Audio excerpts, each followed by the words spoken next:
Good morning, folks. Brian here, Geomagnetic Earthwatch on Monday, January 6, 2023 on our planet. Please forgive any tongue tripping during this talk, as I only got 2 hours sleep last night. My earthquake app kept on buzzing me awake, as well as having an autistic daughter who wouldn't let me sleep. So, before yesterday's earthquake in Turkey, I had already done my video on grand solar minimum and the effects such as earthquakes. So today, I want to give you an overall view of what's been happening on our planet for the past year and a half. And I'm going to do what nobody else does, with the exception of perhaps people like James of the Earth Changes channel. Excuse me. As for the rest of these YouTubers, most with their fancy graphics and eye-catching headlines,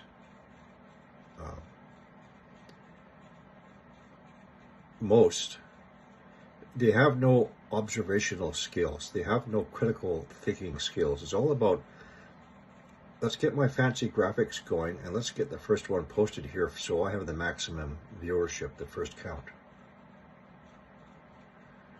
Whereas people like me will first sit back and do a critical thinking analysis of what's going on. And I've said this so many times, they're so pinpoint focused and they're not stepping back and taking a look what's really going on. So I want to give you a talk about what's been going on for the past year and a half. First, before I do, we get earthquakes from basically 3 different triggers. First, because we have obvious changes going on within the outer core where our magnetic field is generated from, and those changes represented by the excursion of our magnetic poles. We have those changes. We have what's called outer core expansion and outer core pressure pushing up against the underside of the lithosphere in which the crust sits upon. So, as we continue to have those ongoing changes within the outer core of our planet, we can expect more earthquakes. Second, we get earthquakes following the impact of coronal mass ejection hitting our magnetosphere, our weakened magnetosphere, and those highly energetic particles penetrating our crust, exciting or causing bubble nucleation of silica-rich magma, which again, pressure, rising magma up those mantle plumes, pressure underneath the plates, earthquakes, volcanic eruptions. Third, if you believe in scripture and if you believe in wormwood, if you believe in the 10th planet, and I don't care what you call it, some people call it Nibiru, some people call it Planet X. NASA actually calls it Planet Xena, Xena.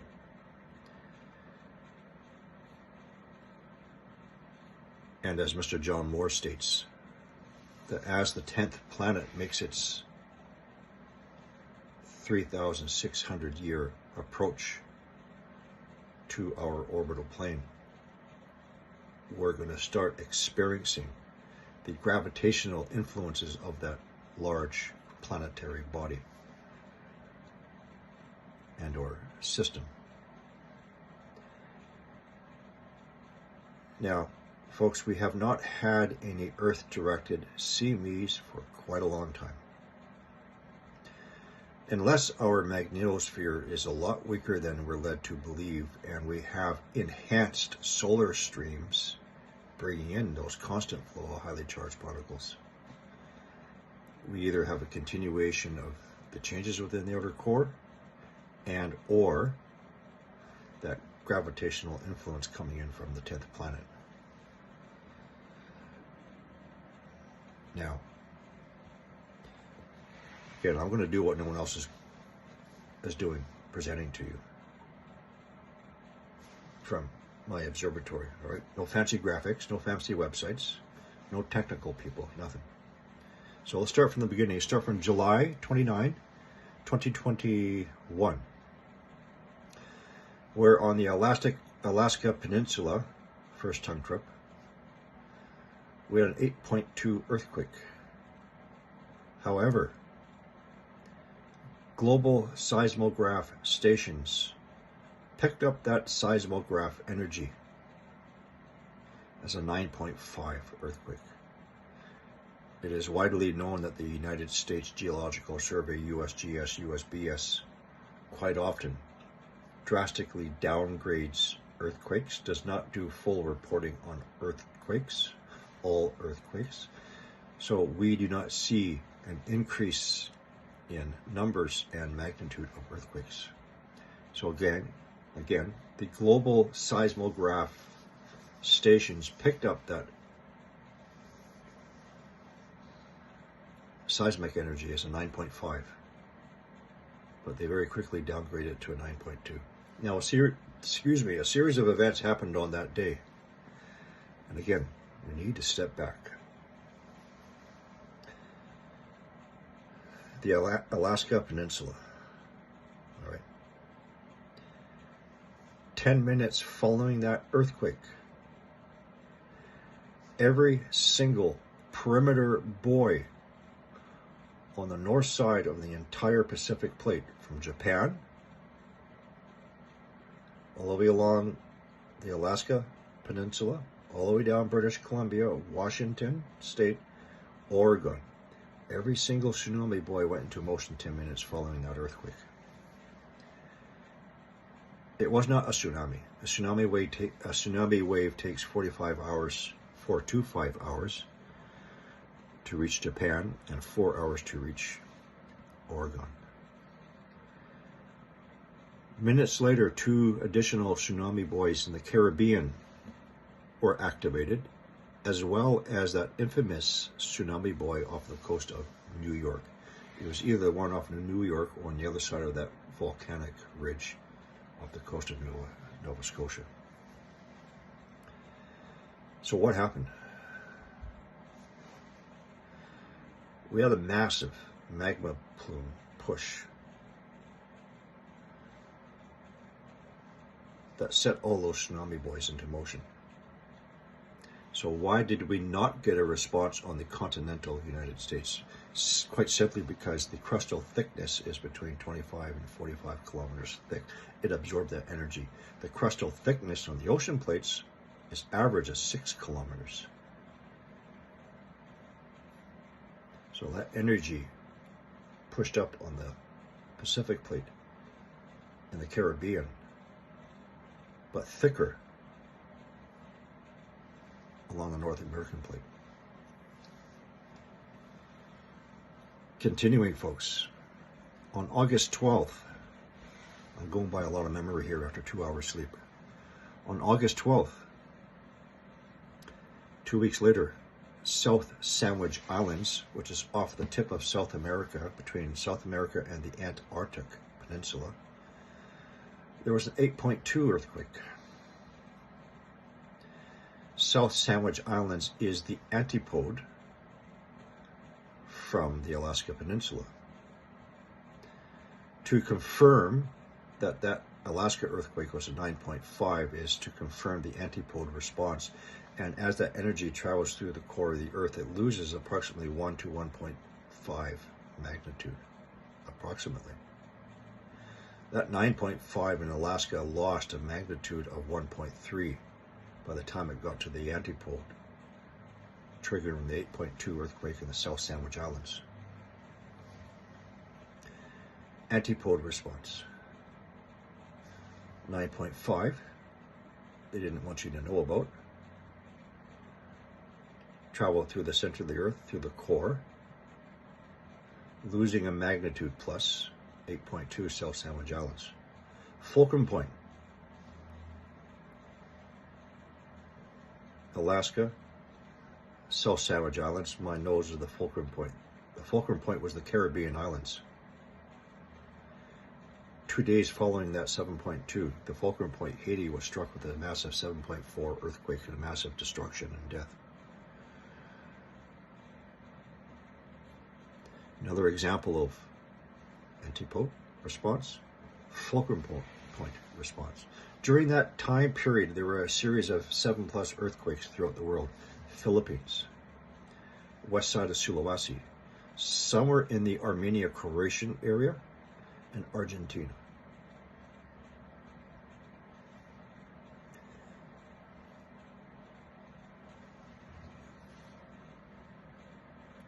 Now, let's see if I'm forgetting anything here.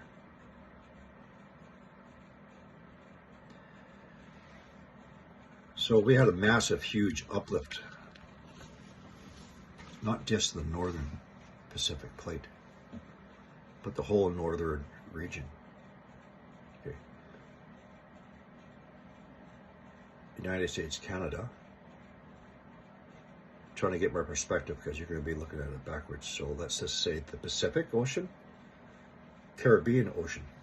So we had a massive push at the thinnest plates, activating all those tsunami buoys. And again, the crustal thickness in the middle, between 25 and 45 kilometers thick, absorbed all that energy. Let's continue. December of 2021, if you remember, I did a video on that tsunami buoy in the Coral Sea between Vanuatu and Australia that went into motion by itself. That was the beginning of a series of events that led up to the Banda Sea earthquake. During that period, we had a series of 7+ earthquakes in Vanuatu, Samoa, Solomons, Bismarck Sea. That led up to the January 9, 7.6 earthquake in the Banda Sea. Now,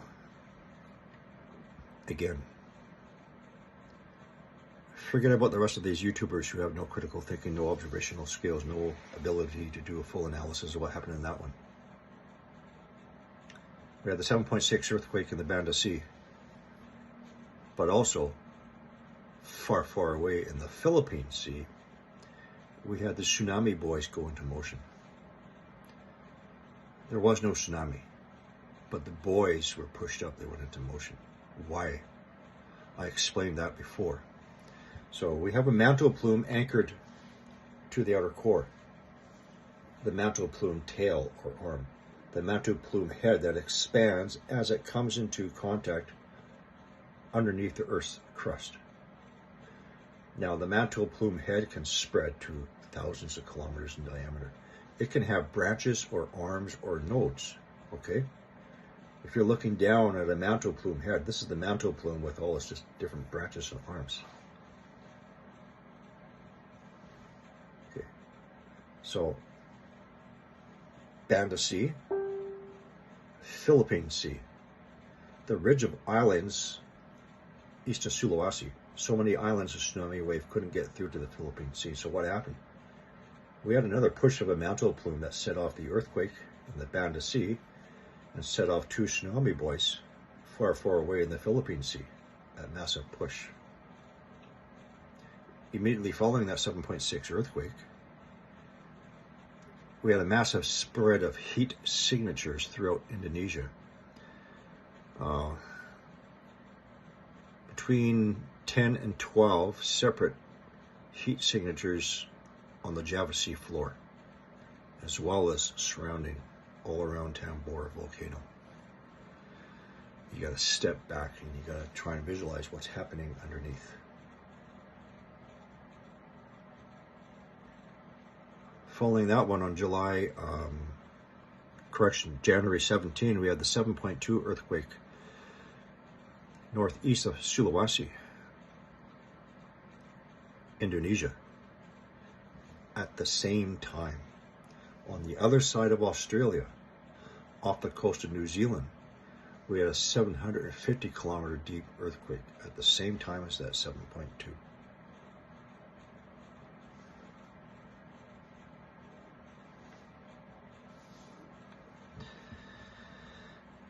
Now, let's get into Turkey's earthquake. I said during last night's report that there was going to be a massive spread of energy, and in fact there is. There's many, many hundreds of earthquakes. There's a secondary 7.7 and a 7.8 well away from the initial epicenter, northeast of the original earthquakes. I also said in a follow-up comment, probably on my Facebook, watch for the city of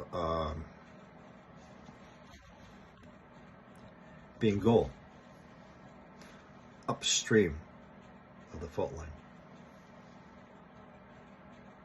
And as of a few minutes ago, it's being surrounded by a series of earthquakes.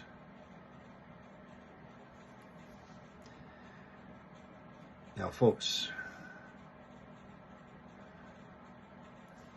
just like the South Sandwich Islands earthquake in August 2021, that area is still having strong aftershocks. The earthquakes in Turkey, unfortunately, for at least a year, is going to have powerful aftershocks. And there is a huge, massive spread. If my nose is the epicenter, that spread of energy is really spreaded this way, and it's spreading this way, going down into Syria, heading into Cyprus.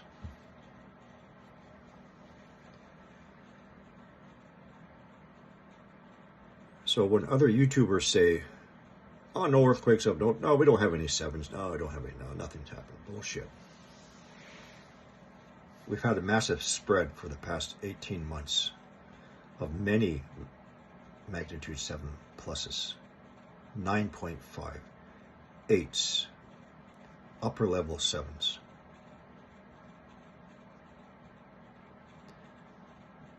So you can go to your scriptures if you want. Earthquakes in diverse places. I'm not being sarcastic or critical. That's my belief. I'm going to step back for a minute. And I said, one of the things that I'm watching out for and I'm seeing is new deep earthquakes in new locations. This has included, I've noticed some deep earthquakes are reported maybe about 2 weeks ago below Turkey. I haven't said enough yet to say to you, because usually I need to see something first, the buoys going off or this indication. I think we have another magma or mantle plume action below that region. Certainly we have way too many earthquakes in a very short period of time. Many of them are aftershocks, but I think we have a spread through those branches of the mantle plume head. And therefore we need to stay on watch for a continuation of these earthquakes that are expected to pick up in relation to the magnetic excursion and an external gravitational influence. And again, we have not had any space weather impacts into our planet. Nothing. I don't remember the last time we had a G3 or a G2 moderate or even a G1 small geomagnetic storm. And again, unless our magnetosphere is so weakened to the point below that which we realize, and the constant stream of the solar winds coming in. So these are things to expect. One, as our magnetosphere continues to weaken. Two, as we enter into the grand solar minimum, where the sun's heliosphere shrinks and allows increased cosmic rays coming in. And three, if you believe in scripture and the approach of Wormwood, or that planetary body every 3,657 years, and its gravitational influence, it's time to buckle up, folks. I'm just giving you my own personal overview, what I've been seeing for the past 18 months. No one else is telling you this. Stay alert. Be prepared. Watch for the other indications that are precursors of telling you something's going to be coming. Finally, folks, we had 4 earthquakes in Buffalo, New York, ranging from 3.8 to 4.2 magnitude. Shallow. Go back to my videos on the buoys going into motion. There's one of 4 locations on our planet, and one of them being off the coast of New York. The infamous buoy that goes into motion by itself. Why?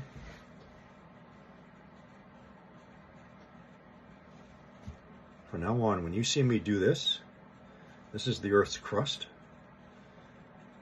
This is the mantle plume. This is the mantle plume head. New York earthquakes. The buoy off the coast of New York. Let's pick it up, folks.